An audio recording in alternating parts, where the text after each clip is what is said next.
papa-hospital na ako. Kasi sabi ng ano ko, na sabi ng ano ko, sabi ng mami ko, sabi ng mami ko, mga pinsan. Sabi ng mami ko, tsaka pinsan ko, is ma-infection daw to be. Kaya huwag ko daw kutkutin yung kanina ginaganon ko, yung sweet ko. Di talaga natatakot ako, te.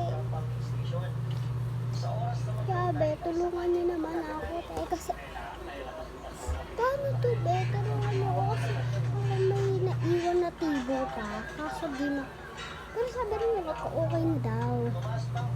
Paano to? Parang may naiwan pang tibo and nasa loob yata siya. Ito, diba dito pumasok? Pag ganito yan, tapos yung ginanon lang na ni mommy, lumabas siya, yung tibo. Pero di pa siya tapos. Parang natira pa sa loob na loob yan. Loob na loob. Loob na loob. As in, parang tumusok siya sa buto-buto ko, be. Sa buto ko, be. As in. Dito. As in.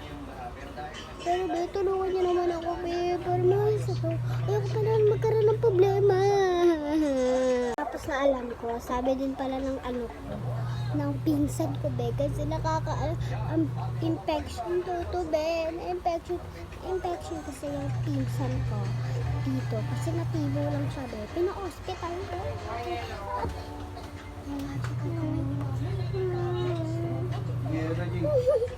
Mami!